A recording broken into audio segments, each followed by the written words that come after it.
প্রিয় শিক্ষার্থীরা, আমরা সপ্তম শ্রেণীর গণিতে মূলদ সংখ্যা এবং অমূলদ সংখ্যার যে চ্যাপ্টার এবং অনুশীলনী 1.1.1 এগুলো আমরা করব। তো আসলে মূলত আলোচনাটা হচ্ছে যে মূলদ এবং অমূলদ সংখ্যার যে চ্যাপ্টারটা আছে সেখানে দেখেন আমি সুন্দর করে নোট করে রেখেছি আপনাদের জন্য। এখানে মূলত যে বর্গ বর্গ হচ্ছে কোনো সংখ্যাকে সেই সংখ্যা দ্বারা গুণ করলে যে গুণফল পাওয়া যায় তা ওই সংখ্যার বর্গ। মানে যে কোনো একটা সংখ্যাকে আপনি যদি 2কে 2 দ্বারা গুণ করেন, হ্যাঁ, তাহলে 4, তার মানে কোনো সংখ্যাকে, মানে 2কে কোনো সংখ্যাকে সেই সংখ্যা দ্বারা আবার গুণ করছি, মানে 2কে 2 দ্বারা গুণ করছি, তারপরে যা যে গুণফল পাইছি সেই গুণফলটা হচ্ছে ওই সংখ্যার, মানে কোন সংখ্যার, 2-এর বর্গ। তার মানে আমরা কিন্তু অলরেডি বললাম যে 2-এর বর্গ তাহলে কত, 4। আর 4-এর এখন ওই সংখ্যাটি হচ্ছে বর্গমূল, মানে কোন সংখ্যাটি, 2 কার বর্গমূল, 4-এর বর্গমূল। ঠিক আছে, কারণ তাহলে এখন আপনারা দেখেন বইয়েও আপনাদের আছে এখানে যে খেয়াল করবেন যে 2-এর বর্গ হচ্ছে কত, 4। তাহলে 4-এর বর্গমূল কত, 4-এর বর্গমূল হচ্ছে বর্গমূল 4-এর বর্গমূল কত, 4-এর বর্গমূল হচ্ছে 2। এটা উদাহরণে আসে। তো প্রথমে উদাহরণটা আলোচনা করব এবং উদাহরণের সাথে সাথে আমরা অনুশীলনের অঙ্কগুলো শেষ করে ফেলব। দেখেন বর্গমূল, ওই সংখ্যাটি হচ্ছে বর্গমূল গেল। এখন আমরা বর্গমূলের প্রতীকটা শিখব। বর্গমূলের প্রতীক মানেই হচ্ছে রুট। আর ঘনমূল আছে, ঘনমূলের প্রতীক হচ্ছে এখানে লিখে রেখেছি, কিন্তু এই রুটের এখানে একটা 3 হবে, এখানে একটা 3 হবে, আপনারা এরকম এখানে একটা 3 হবে, তাহলে এটা হচ্ছে ঘনমূলের প্রতীক। আর বর্গমূলের প্রতীক হচ্ছে রুট। এখন পূর্ণবর্গ সংখ্যা একটা ছক আছে বইয়ে, যে পূর্ণবর্গ সংখ্যা, হ্যাঁ, ওইটা আপনার 1 থেকে 20 পর্যন্ত ওইটা মুখস্থ করে ফেলবেন। যেমন 13-র বর্গ সংখ্যা কত, 13-র বর্গ সংখ্যা 13 গুণ 13 দিলে কত হয়, 169। তার মানে 169 হচ্ছে একটি পূর্ণবর্গ সংখ্যা। এখন পূর্ণবর্গ সংখ্যা হচ্ছে যে সংখ্যাটিকে বর্গ করা যায় বা যে সংখ্যাটির বর্গমূল বের করা যায়। যেমন 49-এর বর্গমূল বের করা যায়। হ্যাঁ, 49 মানে কোনো না কোনো সংখ্যার, যেমন 7-কে 2 বার গুণ করলে 49 হয়। তাহলে এবারে হচ্ছে 7কে যদি আমি 2 বার গুণ করি তাহলে দেখেন 49 হয়। তার মানে এই 49 হচ্ছে একটা পূর্ণবর্গ সংখ্যা। এভাবে 169 হচ্ছে পূর্ণবর্গ সংখ্যা। কারণ কি, যে সংখ্যাটা আমরা কোনো সংখ্যাকে বর্গ করে যে সংখ্যাটি পাবো সেই সংখ্যাটি হচ্ছে পূর্ণবর্গ সংখ্যা। আবার এই পূর্ণবর্গ সংখ্যার বর্গমূল নির্ণয় করা কিন্তু যায়। এবং 1, 4, 9, 25, অনেক সময় অবজেক্টিভ আসে যে 1 কি পূর্ণবর্গ সংখ্যা, এটা আপনাদের এমসিকিউতে থাকতে পারে, তখন অবশ্যই আপনারা দিবেন যে হ্যাঁ 1 একটি পূর্ণবর্গ সংখ্যা। বর্গমূলের প্রতীক মানেই হচ্ছে কি রুট, আর ঘনমূলের প্রতীক হচ্ছে এখানে একটা 3 দিতে হবে রুট দিয়ে, তারপরে এই যে দুইটা ইসের মাঝখানে এখানে একটা 3 থাকবে। সহজ ভাষায় বুঝিয়ে দিলাম। এখন এই পূর্ণবর্গ সংখ্যা নিয়ে আপনারা একটা কিভাবে বুঝবো যে এই সংখ্যাটা পূর্ণবর্গ সংখ্যা কিনা, সেটা বইয়ে দেওয়া আছে, তারপর আমি নিয়মটা একটু বুঝাই দেব। দেখেন একক স্থানীয় অঙ্কে এখানে লিখছি একক স্থানীয় অঙ্কে। তো আপনারা লিখবেন যে একক স্থানীয় অঙ্কে যদি, এটা কাল মুখস্থ করে ফেলবেন, একক স্থানীয় অঙ্কে যদি 1 অথবা 4, হ্যাঁ, অথবা 5 অথবা 6 অথবা 9, এটা বইয়েই পাবেন, উদাহরণে আছে, এগুলো যদি থাকে তখন তাতে কি হবে, পূর্ণবর্গ হবে। যেমন আমরা যদি এক্সাম্পল দেই 81, দেখেন একক স্থানীয় অঙ্কে কত আছে, 1 আছে। আচ্ছা, তারপর হচ্ছে যে 64, একক স্থানীয় অঙ্কে 4 আছে। তারপরে এখন এই 81 হচ্ছে কি 9-এর বর্গ সংখ্যা হচ্ছে 81, আবার 8-এর বর্গ সংখ্যা হচ্ছে 64, এরপরে 49, এটা হলো কি 7-এর বর্গ সংখ্যা, তাহলে 7-এর বর্গ সংখ্যা কত, 49। এরকম আপনারা এই যে 1, 6, 9 আমি বলছিলাম, এটা কতর বর্গ সংখ্যা, 13। তার মানে এই একক স্থানীয় অঙ্কে কিন্তু 9 আছে। তার এগুলো সবগুলোর ক্ষেত্রে যে সবসময় থাকবে তা না, কিন্তু ম্যাক্সিমাম ক্ষেত্রেই আমরা যখন অবজেক্টিভ আসবে যে নিচের কোনটি বর্গ সংখ্যা এরকম দিয়ে দিল, তখন আপনারা নিচের কোনটি বর্গ সংখ্যা, হ্যাঁ, তাহলে এই যে সংখ্যাগুলো পূর্ণবর্গ কিনা বা কোনটি পূর্ণবর্গ সংখ্যা, তখন আপনি কি করবেন? তখন আপনি কি সবগুলো হিসাব করে থাকবেন যে কোনটা বর্গ সংখ্যা না কোনটা বর্গ সংখ্যা? তখন আমাদের এই একক স্থানীয় অঙ্কগুলো দেখা তারপরে আমাদেরকে সিদ্ধান্ত নিতে হবে যে আমরা এটা একক স্থানীয় অঙ্ক দেখে আমরা সিদ্ধান্ত নিয়ে নেব যে যেমন 12 × 144। তো এইটা যদি বলে 144 সংখ্যাটি কি পূর্ণবর্গ সংখ্যা, তখন আপনি এই শেষের 4 দেখে আপনি সাথে সাথে এমসিকিউ দাগাই দেবেন যে হ্যাঁ এটি একটি পূর্ণবর্গ সংখ্যা। আর আরেকটা কথা হচ্ছে, যদি লিখতেও পারেন,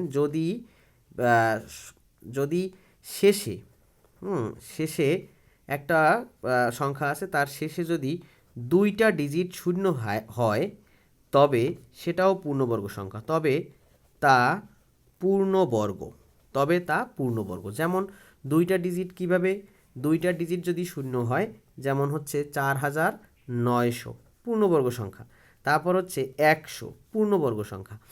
হ্যাঁ, এখন এইভাবে আমরা খুব ঝটাপট করে এটা অ্যান্সার করতে পারবো। এরপরে হচ্ছে দেখেন পূর্ণবর্গ নয়।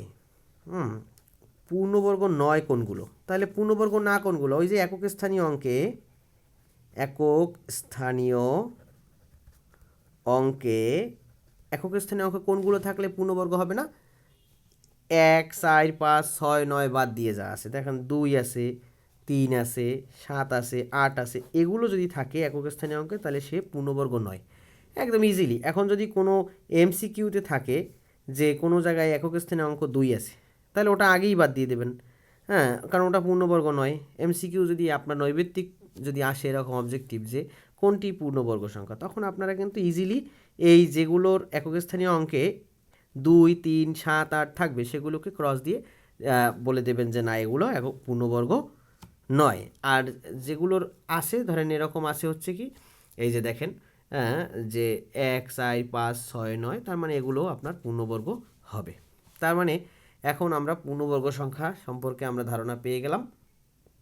তো এরপরে দেখেন মৌলিক গুণনীয়কের সাহায্যে বর্গমূল নির্ণয়। এই বর্গমূলটা কিন্তু মৌলিক গুণনীয়কের সাহায্যেই নির্ণয় করতে হবে। তাহলে মৌলিক গুণনীয়ক কীভাবে বের করব? কোনো কথা নাই, একদম যখনই সংখ্যাটা পাবেন তখন হলো এই 3136 এটা দেখিয়ে দিচ্ছি, উদাহরণও দেওয়া আছে। তো এটা আপনারা কি করবেন, প্রথমে যেহেতু জোড় সংখ্যা প্রথমে 2 দ্বারা লসাগু করতে হবে। 2 দ্বারা দেখেন 30-এর 2 অক্ষে 2, তারপর হচ্ছে 1 থাকে 11, 5 দুগুণে 10, তারপর হচ্ছে কত 3 4 কত 12, তারপর হচ্ছে 8 দুগুণে 16, আবার 2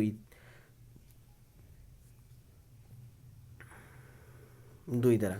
তাহলে এখন দেখেন, তো 2 দ্বারা আমি এটা করার পরে কত হয়েছে 1500, তাহলে কি 2 অক্ষে 2, তারপর হচ্ছে 5 দুগুণে 10, হ্যাঁ, তারপর হচ্ছে এখানে হচ্ছে 6 দুগুণে 12, সরি এখানে হচ্ছে কি 6 দুগুণে 12, তারপর হচ্ছে 8 দুগুণে 16। তো এরপরে 2 দ্বারা আবার ভাগ করব, 7 দুগুণে 14, 8 দুগুণে 16, 4 দুগুণে 8, আবার 2 দ্বারা, তাহলে হবে কত 3 দুগুণে 6, 9 দুগুণে 18, তারপর হচ্ছে 2 দুগুণে 4। আবার যেহেতু জোড় সংখ্যা যেহেতু আছে, আমরা সবসময় 2 দ্বারা আগে করতে থাকবো জোড় সংখ্যা যতক্ষণ পর্যন্ত আসে।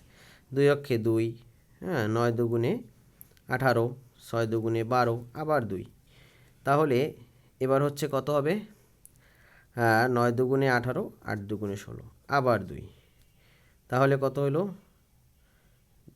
4 দুগুণে 8,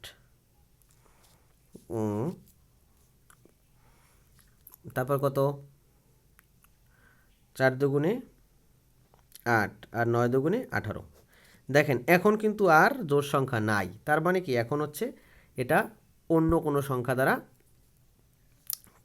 করতে হবে। তাহলে 3 দ্বারা দেখতে পারি আমি ট্রাই করে, 3 অক্ষে 3, 19 হবে না। 4 দ্বারা যাবে না, কারণ 4 দ্বারা জোড় সংখ্যা না। 5 দ্বারা যাবে না, 6 দ্বারা যায় না, 6, তারপর হচ্ছে 7 দ্বারা যাবে, 7 সাথে 49। যতক্ষণ পর্যন্ত ছোট সংখ্যা দিয়ে এটা ভাগ যাবে ততক্ষণ পর্যন্ত ছোট সংখ্যা দিয়েই কিন্তু নিতে হবে। বড় সংখ্যা দিয়ে যদি আপনি নিয়ে যান, ধরেন কোনো জায়গায় যদি 3 দ্বারা যায়, 2 দ্বারাও যাচ্ছে 3 দ্বারাও যায় ভাগ, তাহলে আপনি কিন্তু কোনোভাবেই সেই সংখ্যাটাকে 3 দ্বারা ভাগ করতে পারবেন না, 2 দ্বারা, না হয় কিন্তু অঙ্ক ভুল হবে। তো এরপরে হচ্ছে এই আমরা কিন্তু এখানে মানে গুণনীয়কগুলো কিন্তু বের করলাম। এই যে এগুলো যা দেখতেছেন এগুলো সব গুণনীয়ক। তার মানে এখন আপনি লিখবেন যে মৌলিক গুণনীয়কগুলো বিশ্লেষণ করে পাই এখন লিখবেন যে মৌলিক গুণনীয়কগুলো বিশ্লেষণ করে পাই গুণনীয়কগুলো। আমি বলতেছি এভাবে লেখেন, কারণ হাতের লেখা অনেকে বুঝতেও পারবেন না নাকি। গুণনীয়কগুলো বিশ্লেষণ করে পাই, বিশ্লেষণ করে পাই। মৌলিক গুণনীয়কগুলো বিশ্লেষণ করে কি পাই? এখন মৌলিক গুণনীয়কগুলো আমরা এই বিশ্লেষণ করছি, বিশ্লেষণ করে আমরা এখন কি লিখব, যে 3136 সমান এইগুলো এখন সব গুণ করব। তাই 1 2 3 4 5 6, 6টা 2, তার মানে 2 গুণন 2 গুণন, এভাবে 6টা 2 গুণ করবেন। হ্যাঁ, 1 2 3 4 5 6, আর হলো যে 2টা 7, তাহলে 2টা 7ও আমি গুণ করে দিলাম। এখন হচ্ছে এই যে 2টা 7 আর 6টা 2 গুণ করে দিছি, এই পর্যন্ত আপনারা লিখবেন যে মৌলিক গুণনীয়কগুলো বিশ্লেষণ করে পাই। তাহলে এখন হচ্ছে এটাকে আপনারা জোড়া করে ফেলবেন, পরের লাইনেও জোড়া করতে পারেন আর উপরের লাইনেও জোড়া করতে পারেন ইচ্ছা। তো আমি পরের লাইনে জোড়া করি, যেহেতু এখানে একটু ওভাররাইটিং হয়ে গেছে। তো এই 2 এর জোড়া করলাম। এই এখন 2টা জোড়া মিলে একটা বর্গমূল মানেই হচ্ছে 2টা জোড়া মিলে তখন একটা হয়। তার মানে এখন আপনি লিখতে পারবেন যে অতএব 3136 বর্গমূল, অতএব 3136 এর বর্গমূল, এই বর্গমূলে কিন্তু আমার ওই জোড়াটা দিতে হবে, এমনি জোড়া ওই রকম থাকবে। বর্গমূল যখনই বর্গমূল কথাটা লিখবেন, যদি মনে বলা হয় যে আমার নিজের বর্গমূল, তাহলে আপনার এখানে ধরেন রহিমের বর্গমূল, রুট রহিম, মানে এই রুট ওভার দিতে হবে, তারপরে যা করার করবেন। তার মানে এখানে 3136 বর্গমূল মানে 3136 আগে আমার দিতে হবে। এখানে যার বর্গমূল দেওয়া থাকবে সেটার উপরে একটা রুট দিতে হবে আগে। এই হলো বর্গমূল হলো। তারপরে আপনার ওই জোড়াগুলো সব লিখতে হবে, ঠিক আছে। 2 গুণন 2 গুণন 2 গুণন 2 গুণন 2, হ্যাঁ, গুণন 7 গুণন 7। এখন এই জোড়াগুলো আপনারা সব লিখে, এখন আমরা এই রুট যদি উঠাই দিতে হয় তাহলে সেক্ষেত্রে কী হবে, এখন কিন্তু আমি এই 2টা জোড়া দিয়ে একটা জোড়া নেব, ঠিক আছে। তাহলে রুট চলে যাবে, এটার উপরেও তো রুট আছে, এটার উপরেও বর্গমূলের চিহ্ন আছে, এটার উপরেও আছে। তার মানে এরপরে আবার এই যে জোড়ার 2টা সংখ্যা দিয়ে একটা সংখ্যা, এই জোড়া দিয়ে একটা, এই জোড়া দিয়ে একটা, শেষ রুট চলে গেল। এবার হচ্ছে আমরা 2 দুগুণে 4, 4 দুগুণে কত 8, তাহলে আমরা এখন পাবো কত? তাহলে এখন আমরা এখানে 2 দুগুণে 4, 4 দুগুণে 8, 7 8 কত 56 হয়ে গেল। তাহলে 3136 বর্গমূল কত 56। আপনারা যখন জোড়া করতে যাবেন তখন কোনোভাবে এখানে আপনারা জোড়া করতে যখন যাবেন, আগে যখন জোড়া করেছি আমরা মৌলিক গুণনীয়কগুলোকে জোড়া করেছি, তখন কিন্তু আপনারা ওইখানে কোনোভাবে একটা একটা করে লিখবেন না, তাহলে ভুল। কারণ কি, এই যে রুট না দিলে তো আপনি এই একটা লেখার অ্যাক্সেস পাচ্ছেন না। এই একটা লিখতে গেলে এই যে 2টা দিয়ে একটা লিখছি, তার মানে এই রুট আর ইয়ার সাথে এখানে হবে কি, যে 2 দুগুণে 2 স্কোয়ার, তখন স্কোয়ার আর রুট কাটা যায়। হ্যাঁ, সেই হিসেবে আমরা এভাবে লিখতে পারবো। তো দেখেন এভাবে অনুশীলনীতে যখন 1.1-এ, এবারে এখন আমরা অনুশীলনীতে চলে যাব। অনুশীলনীর 1.1 অনুশীলনীর যেটা, সেখানে 1 নম্বরে আপনার প্রথম অঙ্কটা, 1 নম্বরে কিন্তু দেওয়া আছে মৌলিক গুণনীয়কের সাহায্যে, মৌলিক গুণনীয়কের সাহায্যে, এবার চ্যাপ্টারে চলে গেলাম, গুণনীয়কের সাহায্যে বর্গমূল নির্ণয় করো, বর্গমূল নির্ণয় করো, এভাবে কিন্তু একটা দেওয়া আছে। এখন মৌলিক গুণনীয়কের সাহায্যে বর্গমূল নির্ণয় কেমনে করব? তার মানে ওই যে নিয়মটা আমরা দেখাইছি ওই রকমই নিয়ম। তো আমি ক নাম্বার অঙ্কটা করি, যদি 1 6 9, এটা ওই সেম হবে। কি হবে, প্রথমেই আমরা 1 6 9 কত দ্বারা যায়, এটা যেহেতু বিজোড় সংখ্যা, তার মানে কোনোভাবে 2 দ্বারা যাবে না, 3 দ্বারা ট্রাই করতে পারি। 3 দ্বারা ট্রাই করলে 3 পাশা 15, হ্যাঁ, তা আর থাকে 19, তাহলে যায় না। 4 দ্বারা যাবে না, 5 দ্বারা যাবে না, 7 দ্বারা, হ্যাঁ, যায় না। তারপর হচ্ছে 8 যাবে না, 9 যায় না, 10 যায় না, 11 যায় না, 12 যায় না, 13 দ্বারা যাবে, তাহলে 13, এই তার মানে মৌলিক গুণনীয়ক এখানে কিন্তু 2টা, অর্থাৎ ওইটাই সেম লিখবেন, মৌলিক গুণনীয়কগুলো বিশ্লেষণ করে পাই।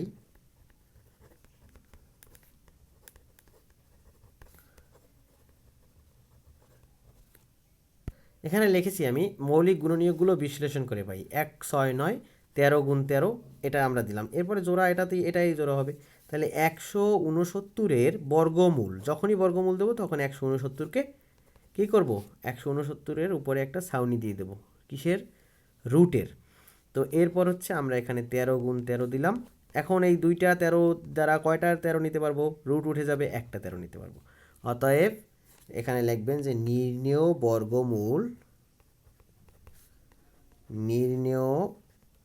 বর্গমূল কত, 13, হয়ে গেল উত্তর।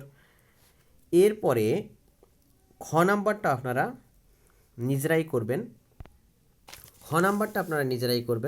কারণ খ নাম্বারটা ইজি, এখন এই প্রসেসে করবেন। আমি গ নাম্বারটা একটু করাই দিই, যেটা হলো গ নাম্বারটা মৌলিক গুণনীয়কটা বের করার জন্য একই নিয়ম। এই দেখেন, তো মৌলিক গুণনীয়কটা বের করব আর লেখাগুলো ওই আগের মতো সেম লিখবেন। তো একই লেখা সব জায়গায়, এর জন্য আমি আর রিপিট করতেছি না।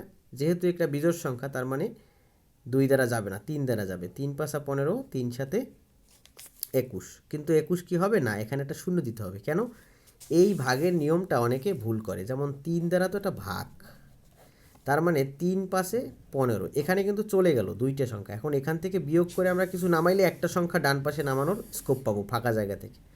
কিন্তু আমরা একটা সংখ্যা নামানোর আমাদের অনুমতি আছে, দুইটা নামানোর অনুমতি নেই। এখন আমার 2 নামাইলে 3-এর মধ্যে যায় না, তাহলে আর একটা সংখ্যা আমার যখনই নিতে হবে তখন এই ভাগফল সাথে শূন্য বসাই অনুমতি নিতে হবে, যে ওরে বলতে হবে যে আমি দুইটা সংখ্যাই আমার প্রয়োজন একসাথে নামানোর। ডান পাশ থেকে একটা সংখ্যা নামাবো, যখন দুইটা সংখ্যা নামাবো তখন একটা শূন্য দিতে হবে। তখন হলো যে 3 সাথে 21, তার মানে এখন কিন্তু 507। এই জায়গাটায় কিন্তু অনেকেই ভুল করবেন। ঠিক আছে, 57 দিয়ে দেবেন, তারপরে দেখবেন যে অঙ্ক মিলে না, ঘটনা কি এরকম হয়ে যাবে।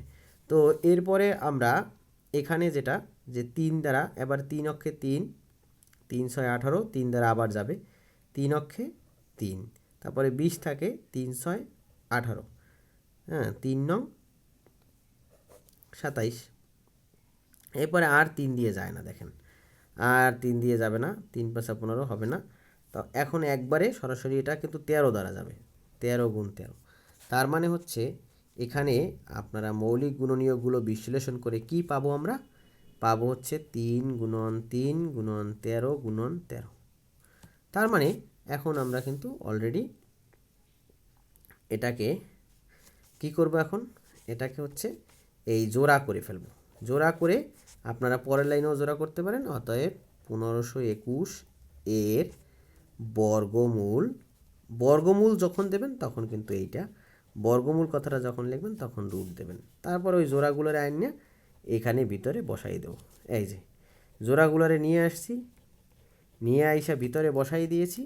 বসানোর পরে এখন একটা একটা নেব। এই যে 3 আর 13, 3 13 কত, 39। তার মানে 39-এর বর্গ সংখ্যা কোনটা, 39, এই 1521। তাহলে 1521-এর বর্গমূলকে 39, আর 39-এর বর্গ সংখ্যা হচ্ছে 1521। তো শিক্ষার্থীরা এরপরে আপনারা ঘ নাম্বার যে অঙ্কটা আছে 11,025, এটা আপনারা নিজেরা করবেন, কারণ একই রকম সেম অঙ্ক, হ্যাঁ, এবং এটাও খুব সুন্দর করে আপনারা করে ফেলতে পারবেন। তো ধন্যবাদ শিক্ষার্থীরা, এই পর্যন্তই। নেক্সট ক্লাসে আমরা পরের অঙ্কটা দেখব। আমরা উদাহরণ থেকে প্রথমে দেখব, তারপর অনুশীলনীর অঙ্ক করবো এভাবে।